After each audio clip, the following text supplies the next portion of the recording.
Your net worth is your network. Or should I say your network is your network? The most important thing that you are supposed to gain in your workplace is your experience, your skill. Skill now also includes the environment that you are living in. It happens all the time. It happens all the time that we're in an environment where you are not gaining in energy. If the environment is not allowing you to acquire the right knowledge to help you advance in life, maybe you need to change it. Walter Wallace, in his book, The Science of Getting Rich, he was saying that if you are in an environment that is not helping you to advance into where you want to go, change it. Because the work is not supposed to kill you. Anyway, like I often would do in the course of my stay here in Europe, I will get any job as long as it allows me to do what I have to do. What I have to do is not for the work, is for me to build myself. Because myself is what I want to build, not the work. In the work that I do, anybody can do that work, but nobody can do me. I am me. I am the only me. So I am the one that I want to do. If I do a work that doesn't allow me to do myself, then I need to shift from there to another work that will help me move into the direction that I'm going.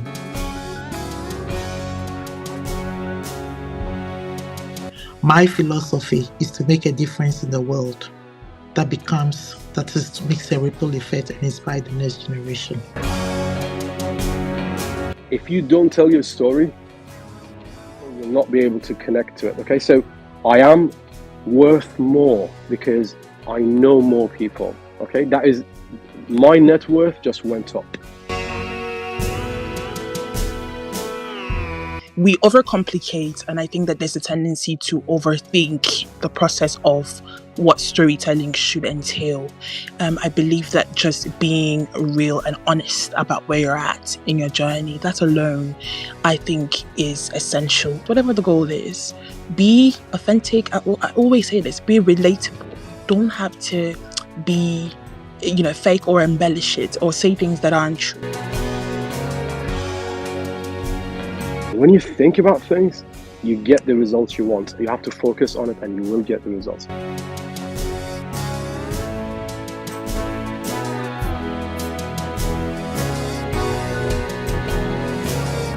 Hi, and thank you for checking out this short clip from Obehi Podcast. I'm Obehi Ewanfoh, the host of the Obehi Podcast. This short clip was created from a full episode where we dive deep into this conversation. To see the entire video, all you need to do is to click on the link in the description of this video.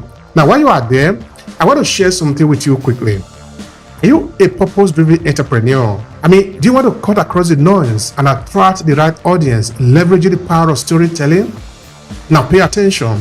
I'm currently working on a signature program to help you own your story and stand out for the competition. It's a 5-step journey to help reshape your professional and business narrative so you can drive success and stand out in the competition, and in less than 90 days. The link is what you see on your screen, academy.aclasses.org/story. Now, this is what we have understood. Storytelling is the most powerful instrument that is known to man, and this is what this could mean to you. You could either choose to own your story and leverage it to amplify your message and whatever you represent in this world, or some other person could own that story. The choice is yours. So why not take advantage of your story and use it wherever you are, whether you are in business environment or you are a professional individual who want to be able to build your influence and leave a legacy behind because you represent something. You are owning your story. You are somebody whose story is important. So the choice again is yours.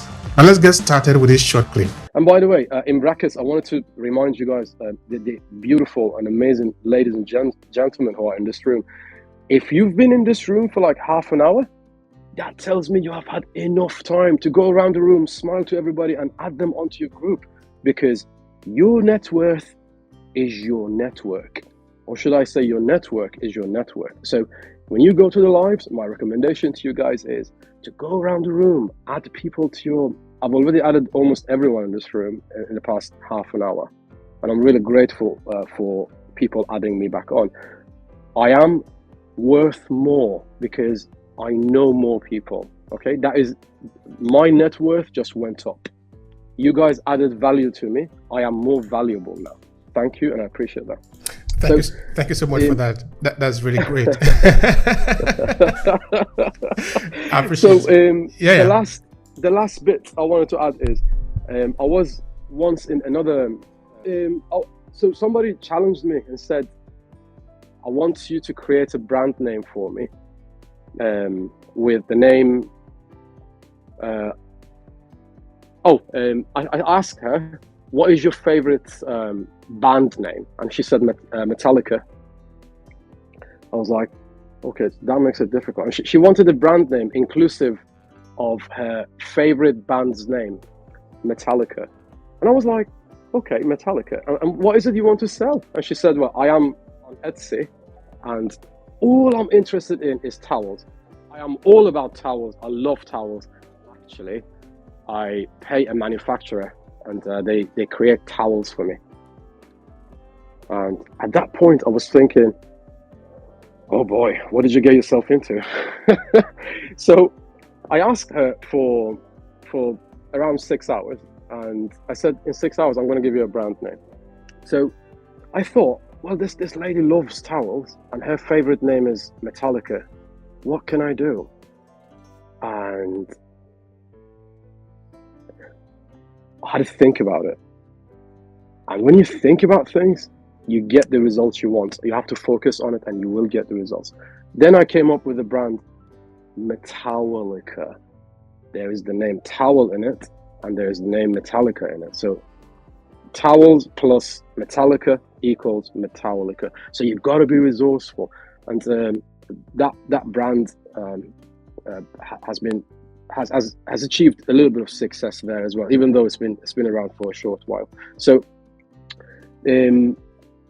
let's not forget, if you don't tell your story, people will not be able to connect to it. Okay, so these days people's attention span is around 8 seconds. If you want people to remember you, tell them a story. And before I finish, I'm going to recommend a book to you guys as well. There is this book that I read and really was helpful. It's Donald Miller's book called Building a Story Brand. Building a Story Brand by Donald Miller. And guys, thank you for listening. I love you all. And please keep teaching me stuff. Thank you. All right. Thank you so much. We appreciate that. So check out the book that Cyrus have recommended. We appreciate your contribution also. There's a free version, a free ebook version on YouTube. Donald Miller's, Building a Brand. I've read it myself, so I know it's there. All right. Annie testified to that. Thank you, Annie. All right. So now we move to Dentist. That is the name. Dentist I Fortune. All right. It's your turn. Please share with us, and please be brief so that other people can also talk. So that we can pass it around. Thank you. Hello, I'll just be brief. Thank you for having me. I'll just be very brief because I have a patient coming in about 2 minutes. I'm a mentor, a poet. So one day I went to work. I did not feel valued in spite of numerous appraisals. I was never promoted. I became very frustrated. And what did I do? I did a research and wrote a book on how to transform from tired, exhausted, drained to happy, empowered, fulfilled. My message to the world is that if you are in a toxic working environment, please get out and do something with your life. Follow your passion. At times in life, we love our jobs so much and we are not loved back and we get wasted. My philosophy is to make a difference in the world that makes a ripple effect and inspire the next generation. Thank you. Thank you so much for that. That is a good advice. In fact, that is a great advice because it happened all the time. It happens all the time that we're in an environment where you are not gaining in energy. Even if we were to look at maybe in workplace, which is where most of us should start from, except maybe, of course, your parents have a lot of money that they are going to give to you to start your business, because I'm looking at people who want to start their business. You are going to work in a place. If the place, because you are gaining money, but the most important thing that you are supposed to gain in your workplace is your experience, your skill. Thank you for checking out this video. Are you getting enough value from it? You see, this video was created for the purpose of adding value to you. So if this video make any sense to you, let me know in the comment section below. I'm interested in understanding what you take away from this video and if it makes sense to you, so we can provide more. But let's return to the video. If maybe, for example, your, of course, skill now also includes the environment that you are living in. If the environment is not allowing you to acquire the right knowledge to help you advance in life, I think I support what Fortune is saying. Maybe you need to change it, because you can get work anywhere. Like I often would do in the course of my stay here in Europe. I will get any job as long as it allows me to do what I have to do. What I have to do is not for the work, is for me to build myself. Because myself is what I want to build, not the work. In the work that I do, anybody can do that work, but nobody can do me. I am me. I am the only me. So I am the one that I want to do. If I do a work that doesn't allow me to do myself, then I need to shift from there to another work that will help me move into the direction that I'm going. And I think somebody that was also making reference to this was Walter Wallace in his book, The Science of Getting Rich. He was saying that if you are in an environment that is not helping you to advance into where you want to go, change it. Because the work is not supposed to kill you. Anyway, that is just by the way. I want to thank all of you for the sharing. These are really very valuable and highly appreciated conversation. All right, now I have a question for Hannah. The question, it goes like this, because we are talking about how to leverage the founder stories in your business. Okay, somebody have heard that, but somebody could say, well, I don't know, I don't have a story. I don't have a story to leverage. So Hannah, I want you to speak to a beginner who believe that he or she does not have a founder story to share. What is your recommendation? Thank you so much, Mr. Obehi. I think it's interesting for people to not have a story, but the first thing that I want to say is that alone can be a story. So you can share that you don't have a story. I think that would be so interesting. People would want to read, because I would be the first to stop and scroll to say, well, what does that mean? How can you be a founder without a story? I say this to say that, listen, we overcomplicate, and I think that there's a tendency to overthink the process of what storytelling should entail. I believe that just being real and honest about where you're at in your journey, that alone, I think, is essential in, sharing a story, even as a founder and just as a person generally who's trying to maybe establish their personal brand online, or, get more clients, whatever the goal is. Be authentic. I always say this, be relatable. You don't have to be fake or embellish it or say things that aren't true. So if you are that person, you can share essentially to say, listen, I don't have a story. I know that's weird, but I don't have one. I think that that's the beginning of us being, our true vulnerable selves, where we are not really overthinking the process and we're really about connecting, because we tend to forget that we are speaking to humans who have real feelings, who have flaws, who have fears. So let's talk about that. But one thing that I will say is, although I find it rather impossible to not have a story, the first thing that you can do is to give a story or paint a scenario of something that somebody said to you, or something that you had experienced. Like I shared my aha moment where I began to go into personal brand strategy for female entrepreneurs in the beginning of my share today. You can do that. You can share what prompted you to want to start your business. That is a story.